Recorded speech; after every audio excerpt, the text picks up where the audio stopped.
Hey, Hoosier fans, welcome back to the Barclays Center. Hope you enjoyed a great, thrilling game between IU and Georgetown. Of course, the Hoosiers pull it out in overtime over the Hoyas in a very hard-fought game. Very exciting. What were you guys' initial thoughts on this game? One thing that really surprised me to start off was just how fast a paced game this one was. It really didn't turn out to be that high of a scoring game, including the extra minutes in overtime and 82-72 victory for IU.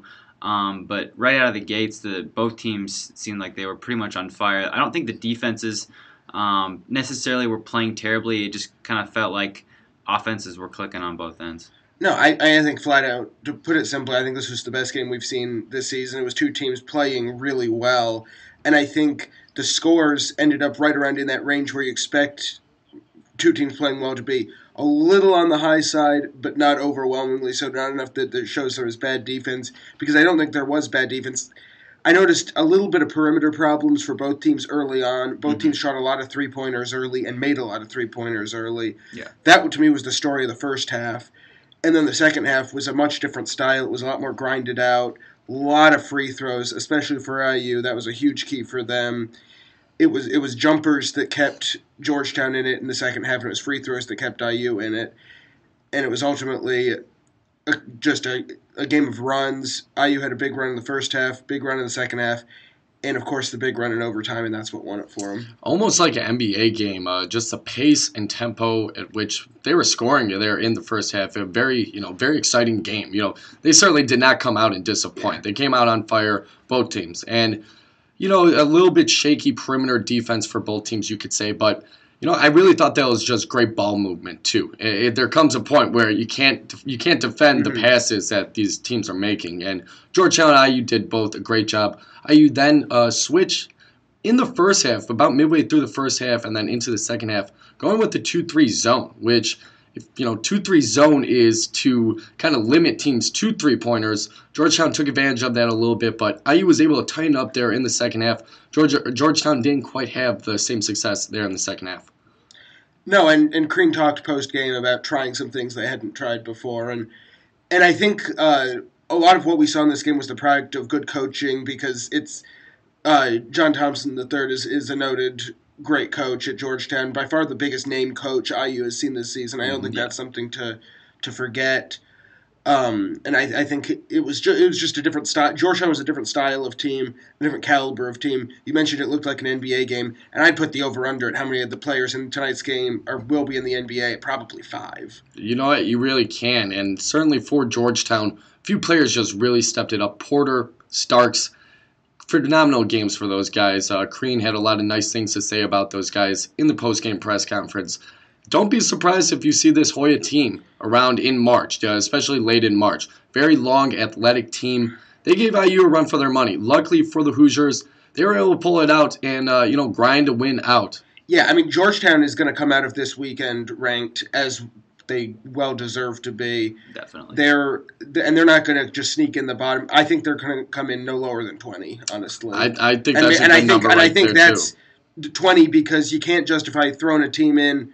Right, I mean, if I remember right, when IU beat Kentucky last year, they came in at 17. Mm-hmm. Yeah. If beating the number one team in the country puts you at 17, you can't expect to go that high. But I think Georgetown's going to come in around 20, 21 maybe, and start to move up, because that's a damn good team out there I think tonight. And that looks like a top 4 seed to me. I think we're just starting to get to the point of the year where you say, okay, this team's a lot better than we thought it would. And the Big East has always been a conference where there's always a team that quickly proves they're better than we thought they were in the preseason. And I'm willing to put money on it right now that Georgetown's that team this year in the Big East. Yeah, I think part of it's a factor. People didn't quite realize coming into this season how good of a team this was. Other than beating UCLA yesterday, which I think everybody, including myself, was a little bit surprised at.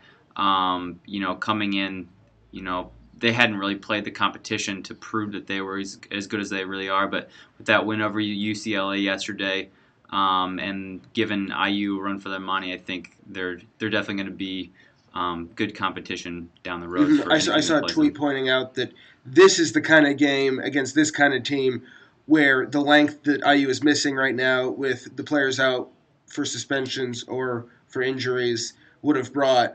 and I think that's very true. Yeah. And there's two things I want to point out just to talk about a little bit. First being the free throw advantage IU had in this game. Despite giving up that weight and size down low and in the paint, IU had a huge advantage from the free throw line. For the game, Hoosiers shot 26 of 36 from the free throw line, including 13 of 17 in overtime. Really, that's what put the Hoosiers over the edge in overtime, put them past the Hoyas. And, credit to the Hoosiers for constantly being aggressive, especially late there in overtime. The question was asked to Coach Crean, how happy were you to see after giving up that lead in or at the end of regulation to see your team come out and score the first 6 points of overtime? And that just speaks to the aggressiveness IU had, even giving up that lead, going into overtime. Very aggressive. Didn't let up, didn't let the pedal go off the metal, so to speak. Very aggressive, and that's why a team like IU can grind out wins like this. Even if they aren't shooting a great percentage in overtime, they have ways to score, ways to get to the free throw line, and it's a huge advantage. IU, I believe I just looked it up, IU was averaging 24 made free throws a game. That's 24 free points. That's amazing. And, 26 here today, those ended up being the difference. And I think that is another thing to just really look at moving forward is their ability to get to the free throw line and sink those. And I think, on the other hand, I think Georgetown in that second half was really having to also play very, very aggressively, battled down low, and IU was able to draw some fouls. And I think they were able to foul out 3 of Georgetown's players in regulation and overtime. And I think it just kind of got to that point where Georgetown had battled so hard, and they just didn't really have anything left to give. Well, looking at the stat line, too, in terms of free throws, Georgetown took 1 free throw in the first half, missed it, and took 1 free throw in the second half and made that. So, in a regulation game, they were 1 of 2 from the free throw line. Which is unbelievable. Mm-hmm. Unbelievable. Yeah, you never see that. And, it just came down to the point where the fact that IU was able to carry over that double bonus into overtime, they were able to, I can't remember who it was. I think it was Yogi, was able to draw a foul, 35, 40 feet away from the basket in overtime. And it's just stuff like that where, that's almost an automatic 2 points for the Hoosiers on something as silly as that. And they were able to just keep that momentum going in overtime.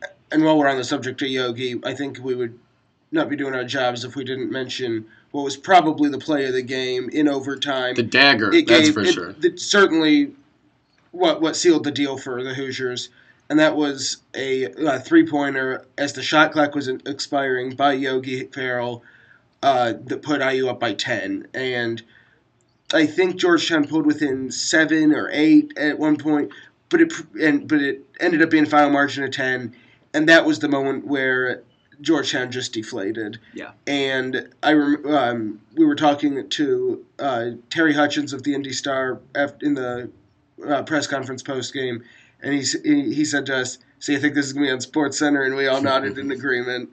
It was a heck of a shot. Heck of a shot, and sort of the defining moment, I would argue, of Yogi's young IU career so far. His first 3-pointer of his career as well. It was a big one, and I'm sure I'm sure there will be plenty of big ones coming up.